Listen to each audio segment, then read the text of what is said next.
Hello दोस्तों, मैं हूं राहुल और आज मैं आपको बताऊंगा किस तरीके से मैंने टाटा इन्वेस्ट में पोजीशन बनाई थी और उसमें मैंने आधे % का लॉस बुक किया है। उसके पीछे का रीज़न जानेंगे। पहले थोड़ा सा जानते हैं टाटा इन्वेस्ट के बारे में। टाटा इन्वेस्ट एक मिड कैप की कंपनी है। इसका मार्केट कैप 33,500 करोड़ रुपए है और ये कंपनी लोगों के पैसे, हम और आप जैसे लोगों के पैसों को इन्वेस्ट करती है।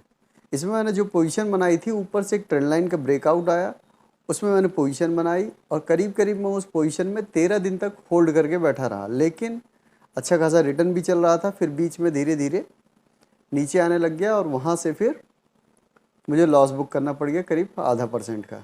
स्क्रीनशॉट आपके सामने अभी शेयर कर रहा हूँ। वहाँ पे आप देखेंगे किस तरीके से आधे % का लॉस हुआ है। और इसके पीछे का जो रीज़न है ना, कई बार क्या होता है कि पेशेंस आप कुछ ज़्यादा कर लेते हैं, मार्केट से ज़रूरत से ज़्यादा एक्सपेक्ट कर लेते हैं, तो इस वजह से लॉस हो जाता है।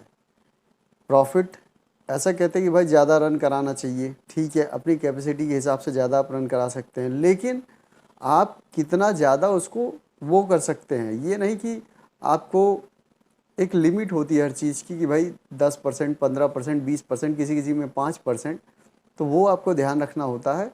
वही मेरे साथ भी हुआ। मैंने 9.5-10% के आसपास का प्रॉफिट देखा, लेकिन मैंने बुक आधा % का लॉस किया है।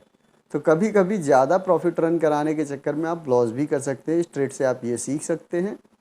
और फिलहाल कहीं और पोजीशन नहीं है मेरी। एक स्टॉक में पोजीशन की सोच रहा हूँ, अगर बनती है तो फिर आपको अगले ट्रेड में बताऊँगा। गांव से वापसी हो चुकी है और फिलहाल आप देख रहे हैं मेरे पीछे का बैकग्राउंड और वीडियो ऑडियो क्वालिटी भी थोड़ी सी अच्छी होगी क्योंकि मैंने स्टूडियो में थोड़ा सा चेंज किया है। और अब जो वीडियो मिलेगी आपको आगे से वो इसी तरीके से मिलेगी। कुछ नया अपडेट आएगा तो आपको बताया जाएगा। तो फिलहाल यही है ट्रेड में। इसमें मैंने लॉस बुक कर लिया है। और मैं आपको रनिंग में क्यों नहीं बताता हूँ, वो इसलिए नहीं बताता हूँ क्योंकि सेबी के कुछ रूल्स हैं उसकी वजह से कि आप रनिंग में अगर कोई पोजीशन चल रही है तो वहाँ पे आप नहीं बता सकते, ताकि इस तरीके से मैनिपुलेशन ना हो। खैर मेरे बहुत ज़्यादा सब्सक्राइबर और फॉलोवर तो नहीं है, लेकिन फिर भी कोई भी बड़े लेवल पे भी करता है तो उसके लिए भी है। अभी आपने सुना होगा कि PR सुंदर के ऊपर कई करोड़ रुपए का पेनल्टी लगी है और जो न्यूज़ पे भी बैठते हैं चैनल पे उनके ऊपर पे भी 3-3 करोड़ रुपए का, जो लोग आपको बताते रहते कि ये शेयर अच्छा है, ऊपर जाएगा, ये नीचे जाएगा, उन लोगों के ऊपर भी सेबी ने पेनल्टी लगाई है। तो इस तरीके से चीज़ें होती रहती हैं। आपको इन सब चीज़ों को ध्यान रखना है और किसी के कहने पे नहीं जाना है कि भाई ये अच्छा है, ये अच्छा है। आप अपने खुद की एनालिसिस करिए और अगर लॉन्ग टर्म के लिए करते हैं तब तो सबसे बेस्ट है। वहाँ पे आपको बहुत ज़्यादा सोचने की ज़रूरत नहीं है। बस जब भी मार्केट में करेक्शन आए 5%, 10% का, आप किसी भी स्टॉक में इन्वेस्ट कर देंगे, अच्छे स्टॉक में, तो आपको ज़रूर ऊपर की तरफ कुछ ना कुछ रिटर्न मिलेगा। साल, 2 साल, 3 साल आपको पेशेंस रखना पड़ेगा, तब जाके ऐसा आपको रिटर्न मिल पाएगा। तो कई बार होता यही है कि ज़्यादा देर तक होल्ड करने से लोग कहते हैं कि भाई पेशेंस अच्छी चीज़ है, पेशेंस अच्छी चीज़ है, लेकिन अगर आप ट्रेडर हैं तो आपके लिए भाई एक लिमिटेशन है।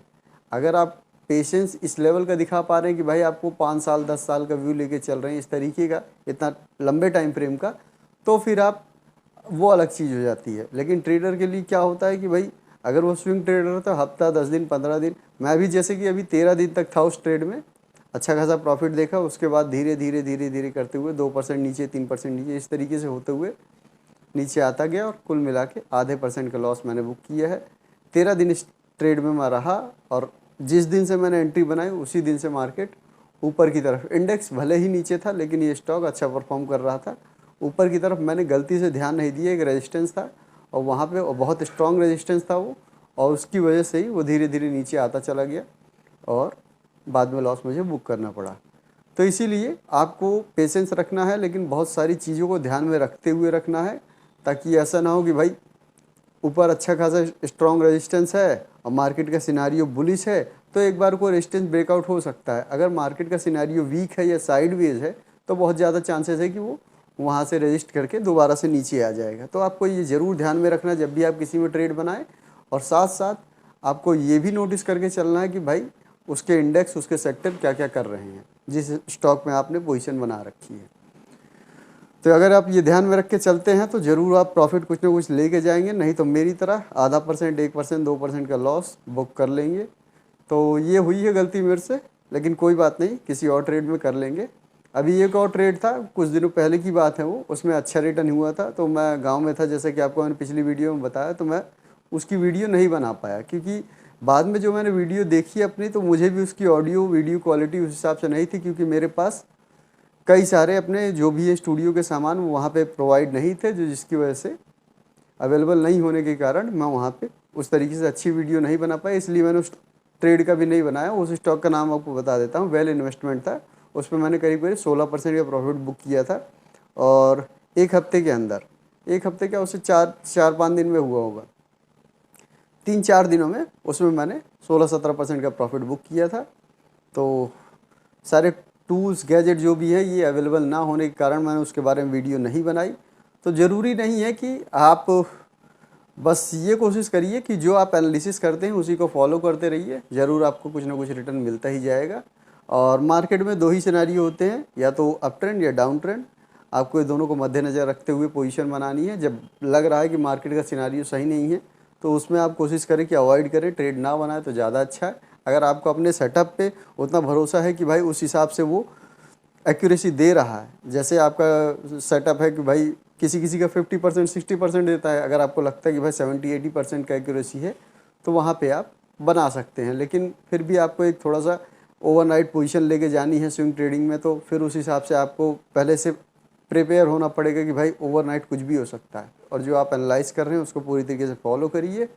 तो फिलहाल आज के लिए वीडियो में इतना ही, मिलते हैं किसी और वीडियो में। आज के लिए धन्यवाद।